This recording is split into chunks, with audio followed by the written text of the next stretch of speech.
What's going on, guys? Welcome to another horror movie review.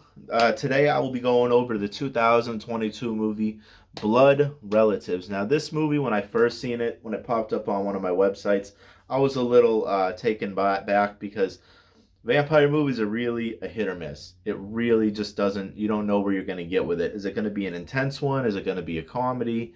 Or is it going to be a little bit of both? Now, this movie right here, Blood Relatives, kind of takes all three by surprise. You get a little bit of drama, comedy, and horror into it. Not so much as horror as much as the drama aspect, but it's still a really, really good movie. Time wise in the movie, it's really good as well. It's about an hour and 30 minutes, right around my perfect number right there for a movie to build enough character, learn the characters, learn the story, get to a conclusion. That's it. That's it. Simple. In and out. We're done. Pretty much the story revolves around this guy, Francis, who's a vampire, and he can't come out in the daytime, so he's got to travel at night. He drives this old school car, and he's pretty much a drifter. Like, he goes and does his own thing, and he feeds when he needs to, but for the most part he's just trying to live his life, his eternal life, you could say, and go about his business. Well, one day he is uh, kind of caught by surprise by this girl that's following him, and he finds out right after that this girl, she goes by Jane. Um, it's his daughter. He actually had a kid 15, 16 years prior. He hooked up with this girl, and he was able to conceive a kid as a vampire. There's not really any explanation in the movie how he was able to do that, but it was still um, put in there. Like, that's pretty much the story.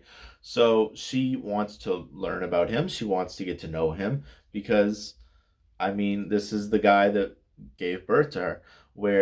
But with her, she's a special case because even though she's got vampire abilities, she can do all the stuff of a vampire. She has the fangs. She drinks blood. She does all that. She can also go and drink regular food, eat regular food. She can go out in the sunlight, which is something he can't do because he's a full on vampire. I'm assuming because she's a half breed, maybe that's why she's able to. But again, they don't really get into that. As long as she said she applies sunscreen and she puts a hoodie over her, she don't really get no side effects. So that's kind of where the movie gets picks up, is where when she comes in and she tries to be part of his life because her mom ended up passing away a few weeks prior. So she was trying to connect with her dad, and she didn't really have anybody else to confide to. All she knew was this guy that her mom told her about. So he's not really trying to get in this. He's trying to do his own thing, and he doesn't want to be a burden to her. So what he does is he takes her and they go to one of her relatives that she doesn't really know, and he drops her off there uh, to try to live a normal life. Along the way, they kind of grow a bond.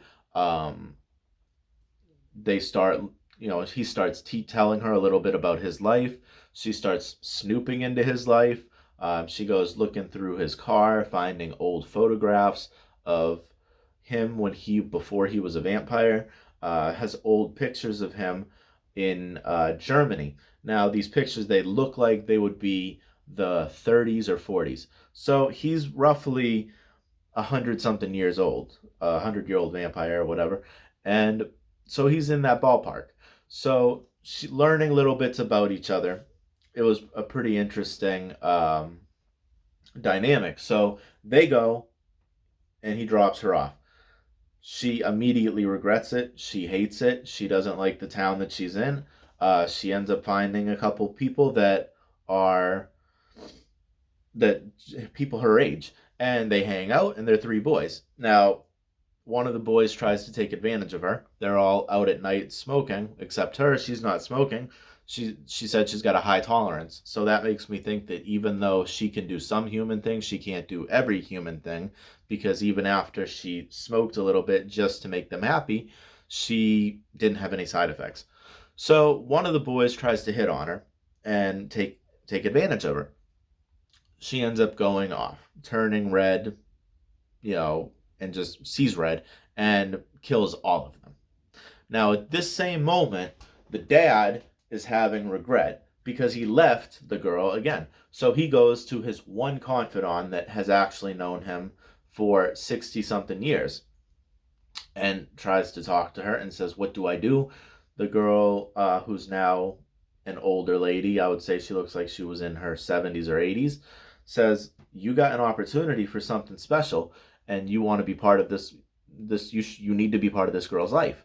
So his one confidant is telling him that, so he takes her advice. Drives there to the town where she's living. He dropped her off. Finds these 3 dead bodies. Guess what? Well, there you go. So that's a good bonding moment right there because he gets to teach her how to dispose the bodies, what he does to get rid of the bodies. So that was a intense, funny moment in the movie. There's a lot of back and forth banter. It's not really to be taken serious as a horror. It's more of a drama because you're learning about these characters. I just put it a little bit in the horror because it's a vampire movie. So from there, once they reestablish themselves, they sit down and then they discuss like what they're going to do from there because he says, "Well, you need a normal life." And she agrees a little bit. She says, "Okay, well, that's fine, but that means you got to settle down. That means you need to get a job. That means you need to we need to get a house. You need to get me enrolled in school, all that stuff." So he goes and gets a job as a mechanic overnight to make some money and legally. They end up getting a house and he's just having a hard time adjusting because this guy is someone that's been a drifter for almost 100 years now. So the movie kind of takes a depressing shift for a little bit because he kind of loses himself and turns into what you would think of as an absent father. He just goes to work, comes home, miserable, takes it out on the kid. No, doesn't beat her or anything, but just just a miserable person. So that is part of the end of the movie. But at some point they do shift and they find this connection again, where they gotta understand like each other's problems, and they gotta work with one another. And then at one point the movie just ends where they see eye to eye and they credits roll. Everyone's happy. Overall, I think this is a good movie. I wish there was a lot more backstory with both of these people. All you really saw in the whole movie was the bonding of the two, but you don't see like what caused that between both people. Like you don't see his story and you don't really see her story. So I would be really interested into his story to see where it goes or how he turned or anything, because we didn't get any of that. So overall, like I thought it was a really good movie. I would give it a solid 3.5 out of 5, and said the only reason that I can't give it any higher is because the backstory just isn't there as much as I would have liked it to be. Definitely worth a watch though. It's on Shudder right now, so if you want to go check it out, I want to say it's a Shudder original. So they've been really hitting bangers like 2023, 2022. They've been really stepping up their game because I remember when Shudder wasn't nearly as good as it is now when it comes to movie catalog. So definitely check that one out. Blood Relatives. And that's all I got for you. Until next time, but make sure to like, subscribe, and comment, share with your friends, and let's get this channel going. Peace.